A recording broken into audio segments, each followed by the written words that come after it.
आज की कहानी का शीर्षक है ब्राह्मणी और नेवला। तो चलिए कहानी शुरू करते हैं।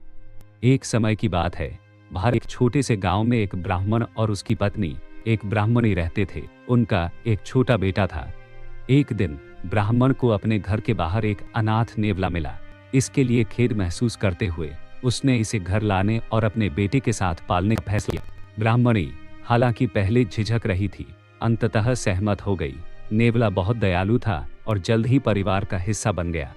ब्राह्मण और उसकी पत्नी नेवले और अपने बेटे दोनों से बहुत प्यार करते थे। एक दिन ब्राह्मण को पास के गांव में कुछ अनुष्ठान करने के लिए बाहर जाना पड़ा। उसने अपनी पत्नी से कहा, जब तक मैं दूर रहूंगा तुम हमारे बेटे और नेवले का ख्याल रखना। ब्राह्मणी ने सिर हिलाया और उसे आश्वासन दिया कि वह ऐसा करेगी। जब वह अपने घर के कामों में लग गई तो ब्राह्मणी ने अपने बेटे को एक पालने में बिठाया और उस पर नजर रखने के लिए नेवले को छोड़ दिया। इसके बाद वह कुएं से पानी लाने चली गई। जब वह दूर थी, एक बड़ा काला कोबरा घर में घुस आया और बच्चे के पालने की ओर रेंगने लगा। सतर्क और सुरक्षात्मक नेवले ने कोबरा को देखा और खतरे को समझ लिया। बिना किसी हिचकिचाहट के उसने कोबरा पर हमला कर दिया। नेवले और कोबरा के बीच भयंकर युद्ध हुआ, लेकिन अंत में बहादुर नेवले ने कोबरा को और बच्चे को निश्चित मृत्यु से बचा लिया। लड़ाई के बाद खून से लथपथ नेवला घर के बाहर ब्राह्मणी के लौटने का इंतजार करने लगा। जब वह अंततः पानी का बर्तन लेकर वापस आई और खून से सने नेवले को देखा तो वह भयभीत हो गई।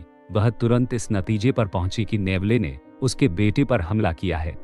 गुस्से और दुख के आवेश में बिना कुछ सोचे समझे ब्राह्मणी ने पानी का बर्तन नेवले पर फेंक दिया, जिससे वह तुरंत मर गया। फिर वह अपने बेटे को देखने के लिए घर में भागी, लेकिन उसे आश्चर्य हुआ जब उसने देखा कि उसका बेटा पालने में शांति से सो रहा है। पास ही कोबरा का निर्जीव शरीर। ब्राह्मणी को अपनी गलती का एहसास हुआ और वह दुख से चिल्लाने लगी। उसने उस वफादार नेवले को मार डाला था जिसने उसके बेटे की जान बचाई थी। जब ब्राह्मण वापस लौटा और उसे पता चला कि क्या हुआ था तो वह भी दुख से भर गया। ब्राह्मण ने अपनी पत्नी को सांत्वना देते हुए कहा, जो हो गया सो हो गया, हमें इससे सीखना चाहिए। गुस्से में और बिना सोचे समझे किए गए जल्दबाजी के कार्य बड़े दुख का कारण बन सकते हैं। ब्राह्मणी काफी समय तक असमंजस में रही, लेकिन अंततः उसे अपने पति के शब्दों की समझदारी समझ में आ गई। उसने फिर कभी जल्दबाजी न करने की कसम खाई।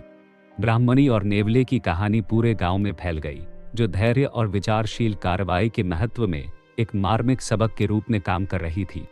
तब से जब भी लोग आवेगपूर्ण कार्य करने वाले होते थे तो उन्हें यह कहानी याद आ जाती थी। उन्हें ध्यान से सोचने और अपने कार्यों के परिणामों पर विचार करने की याद दिलाई गई। वफादार नेवले और जल्दबाज ब्राह्मणी की कहानी भरोसे और बिना सोचे समझे काम करने के खतरों के बारे में एक शाश्वत सबक बन गई।